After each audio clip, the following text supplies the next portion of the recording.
Hello engineers. Sagutan natin itong nakita nating problem sa internet. So this is DC circuits currently sa circuit analysis natin. So sabi dito for the series parallel circuit given R1 which is equals to 15 ohms, R2 is equals to 50 ohms, and also R3. R4 is 75 ohms, and the total voltage is 6.5 volts. Hanapin daw natin si I1, I2, V3, and the total power dissipated. Okay, so nabigay sa problem yung ating circuit kaya hindi na tayo mahihirapan na mag-drawing. So ganito yung itsura niya. Pero before tayo magsagot, i-recall natin yung ating analysis sa series and parallel connections. So, dito tayo kay series resistors. So, pag sinabi nating series resistors, they are connected end to end. Okay? So, meaning to say, yung dulo nitong resistor R1 connected doon sa dulo nung resistor R2. So, parang ganun siya. So, ganyan yung itsura ng ating series connection. And then, ano ba yung mga parameters na kailangan natin i-consider? So, pag hinahanap natin si total resistance, that is just simply yung sum ng values ng ating resistances. Okay? So, total resistance is equals to R1, R2, R3, plus and so on. Kung ilang resistors yung makita natin. Kay total current naman, so IT, the same. Lahat. Yung current na dumadaloy kay resistor 1 hanggang kay resistor 3. So, yung I total is the same kay I1, I2, I3, and so on. Kay total voltage naman, kay series, that is simply summation ng voltage drop natin doon sa ating mga resistors.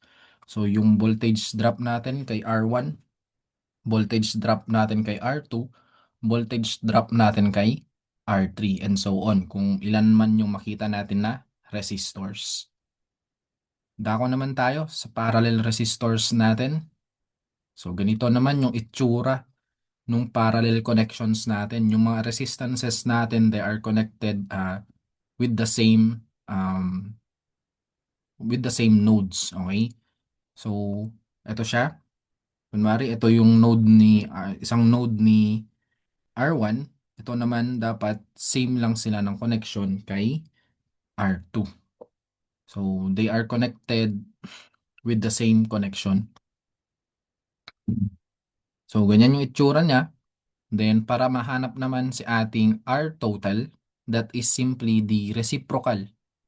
Reciprocal naman nung ating resistances. So, that is the quantity 1 over R1. So, reciprocal ni R1 plus 1 over R2 and so on hanggang 1 over Rn. And then, yung kabuuan na yun, i-raise pa natin into -1 or kunin natin yung reciprocal nung sum na ginawa natin dito.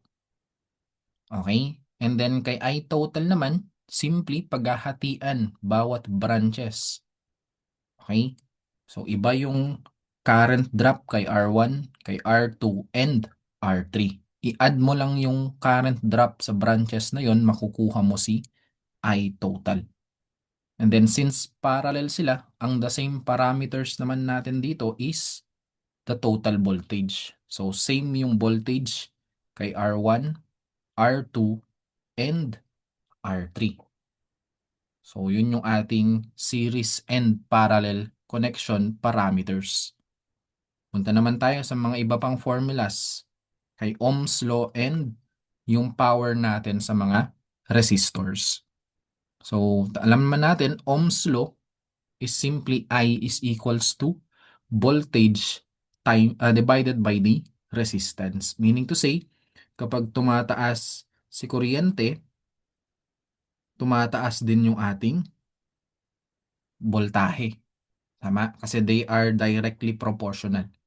Kapag bumaba naman or sabihin natin tumaas si resistance natin, ibig sabihin bababa naman si ating kuryente. Okay? So ano na lang natin yung proportionality ng mga formulas natin. So, ganun din dito. Meron tayong formulas for power in resistors. So, tatlo ito. Pero ang pinaka madaling maalala is power is equals to voltage times the current. Kasi madederive mo tong dalawa kung maaalala mo lang yung formula ni um, Ohm's law. So for example, kunin natin yung isang formula. So let's say meron tayong power is equals to voltage. Di ba yung I natin, sabi natin, voltage divided by R. So V times V, yan, naging V squared over R. So ito yung isang formula. So, ang pinakamadaling maalala dyan is si power is equals to VI. Okay? So, let's try to solve the problem na. So, sabi dito, hinahanap natin si I1, I2, yung voltage drop kay resistance 3, and the total power dissipated. So, labelan natin para makita natin. So, ito si ating I1, yun yung current drop kay resistor 1. And then, I2, yun yung current drop kay resistor 2. And then, ang isa pang tinatanong, V3. Yun naman yung voltage drop kay resistor 3. Okay, papansinin natin na si R3 and R4 is series. Though, pansinin din ulit natin, they are connected in parallel, meaning to say, yung voltage na nandito kay R3 and R4, ang total pa rin yan dapat is 6.5. So, hindi safe sabihin na si V3 is 6.5. Kasi nga, sabi natin kanina, kapag series, magkaiba yung voltage drop sa bawat resistors. Kaya iba yung value dapat ni V3. And then, ang isa pang hinahanap sa atin, total power.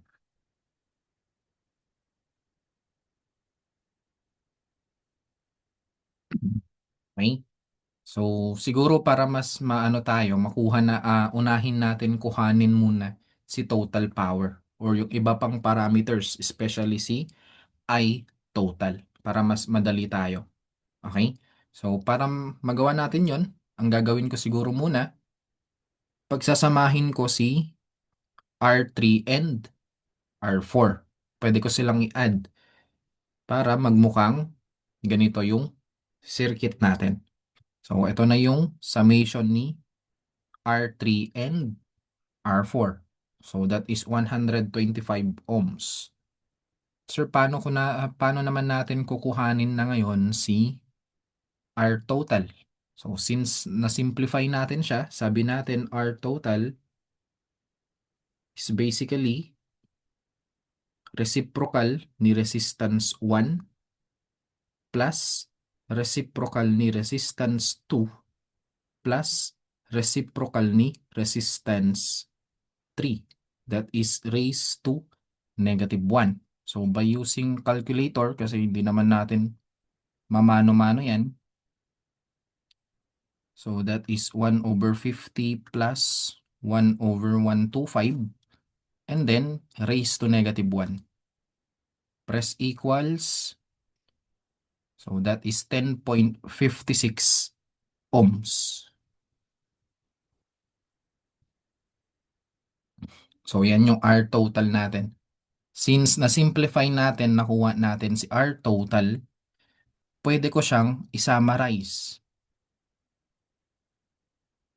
Pwede kong i-summarize yung circuit natin as ganito na.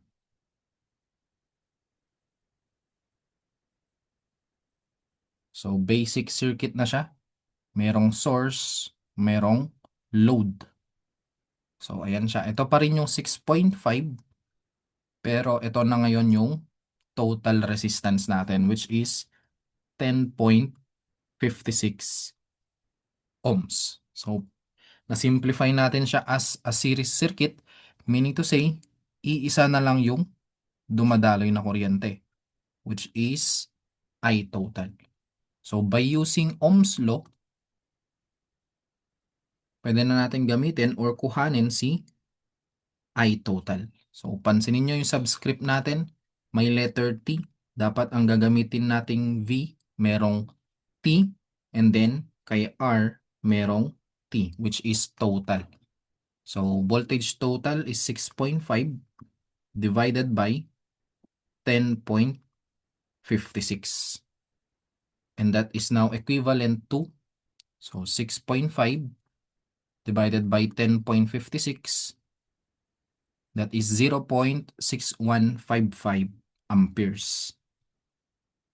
6155 amperes. Okay?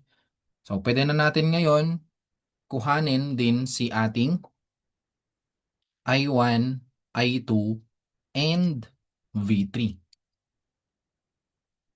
Ayun, teka, may nakalimutan tayo.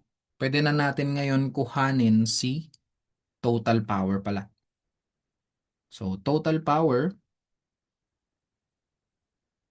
ano yung ano natin? Ano ba yung total current natin? 0 point. Pwede natin gamitin si I squared R.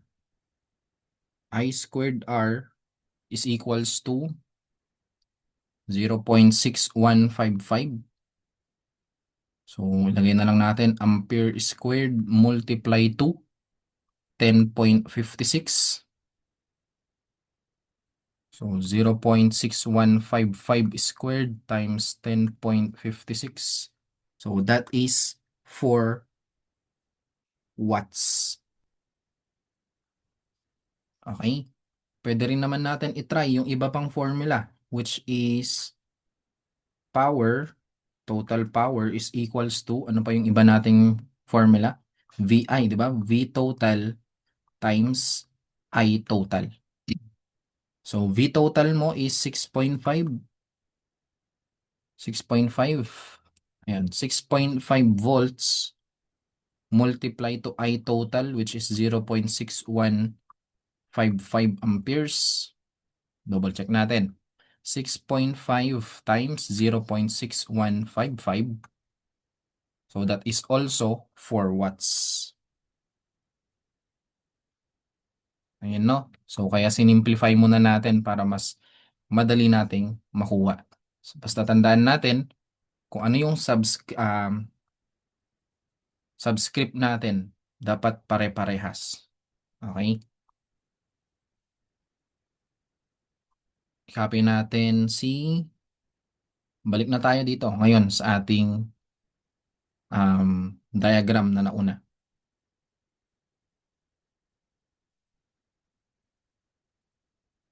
Ayan. So, meron na tayo ngayong I total, sabi natin kanina. So, yun na yung paghahatian bawat branch. Tama? Which is 0.6155 amperes. Eh sir, parang madali naman palang kuhanin si I1, I2. Correct? Yes, pwedeng pwede. Paano natin kukuhanin si I1, I2? Diba sabi natin, parallel sila? Meaning to say, yung voltage drop kay R1 is the same doon sa ating total voltage. Ganon din dito kay R2. Okay, paano natin kukuhanin yun? So, dapat I1 divided by, ano na yung Ohm's law natin? V1 divided by R1. Eh sir, V1 yun. V total. Eh, sabi nga natin, parallel, pare-parehas yung voltage drop. So, meaning to say, this is also 6.5 volts divided by R1, which is 15. So, this is basically 6.5 divided by 15, and that is, ilan to? 0.433 amperes. Okay? Ganon din kay I2. Pwede rin naman natin makuha si I2. So, pansinin ulit natin yung subscript 2 na yan. So, dapat ito V2 divided by R2. Eh, since sabi nga natin parallel, V2 is equals to total voltage. So, that is 6.5 divided by 50. Edit lang natin ito. So, this is equivalent to 0.13 amperes. Okay? So, kahit hindi sinasabi sa problem, pwede na natin ngayon kuhanin si I3, which is kung ano yung dumadaloy na kuryente kay R3 and R4. Paghahatian nila yon. Okay? Paano? 'Di ba sabi natin, parallel na yan, I total now is equals to I1 plus I2 plus I3 or I4. Kasi nga paghahatian nilang dalawa yan. So total current natin 0.6155. So that is basically equals to yung I1 natin 0.433 plus I2 0.13 plus yung current kay resistor 3 and 4. So makukuha natin ito. So that is 0.6155 minus 0.433 minus 0.13. Nilipat ko lang sa kabila yung mga values.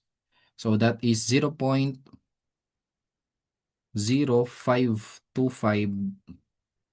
amperes. Okay, so ano na yung i-ano natin yung mga hinahanap? Linyahan na lang natin. Ito, 1, 2. Ano pa yung isa kanina? Ayan, power. So check natin. Okay na tayo kay I1, I2, and the total power dissipated. So kunin natin si V3 ngayon. Ngayon yung kinagandaan ng ginawa natin is that maalala natin naka-series. Tama? Naka-series si R3 tsaka si R4. Eh since sabi nga natin kapag series, parehas lang yung dumadaloy sa kanila na kuryente, which is equal kay 0.0525. So by using Ohm's law ulit, 'di ba sabi natin kanina, I3 is equals to V3 divided by dapat the same R3. Okay?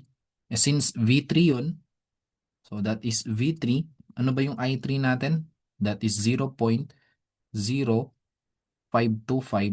amperes multiply to R3, which is 50 ohms. So, pwede natin makuha ngayon si V3. I-times lang natin to ng 50. So, yung voltage drop ngayon, that is 2.625. 625 volts. So, ito na ngayon yung voltage drop kay resistor 3. So, for the sake of reviewing, pwede natin makuha yung voltage drop kay resistor 4, which is V total now minus yung voltage drop kay resistor 3. And that is equivalent to 6.5 minus yung answer natin kanina. That is 3.875.